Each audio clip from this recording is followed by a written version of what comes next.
دیکھیے آپ کا نفس آپ کو ایک حکم دیتا ہے، اس کے اندر سے ایک طلب ابھرتی ہے، ایک خواہش ابھرتی ہے، آپ کو معلوم ہے کہ یہ خواہش حرام ہے،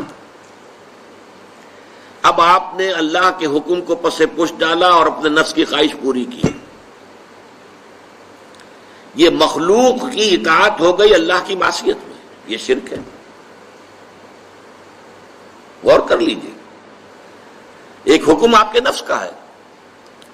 بہت خوبصورت انداز میں کہا ہے مولانا روم نے، نفس ما ہم کم ترس فرعون نیست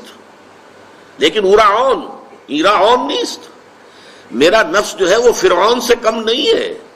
جیسے فرعون نے کہا تھا یہ ملک مصر جو ہے میرا ہے، میرا حکم چلے گا، میں نہیں جانتا کون اللہ واللہ کون ہے، کون موسیٰ کا رب ہے، میں نہیں جانتا،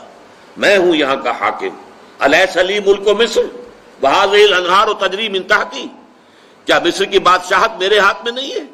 اور کیا یہاں کا سارا اریگیشن کا نظام میرے کنٹرول میں نہیں ہے؟ اسی طرح مولانا روم فرماتے ہیں کہ میرا نفس بھی فرعون سے کم نہیں ہے، وہ کہتا ہے یہ وجود میرا ہے، اس پر میری مرضی چلے گی، میں نہیں جانتا کیا حلال اور کیا حرام اور کیا جائز اور کیا ناجائز اور کیا صحیح اور کیا غلط، میری خواہش پوری کرنی ہوگی۔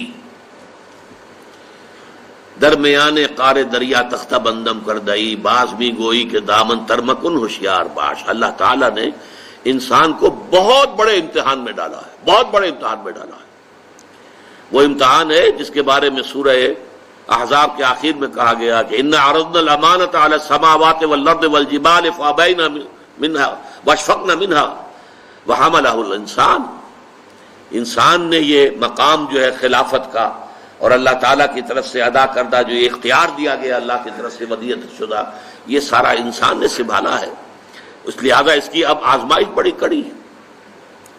نفس کے حکم کی پیروی جس سے کہ اللہ کے حکم کی مخالفت ہو جائے، یہ شرک ہے۔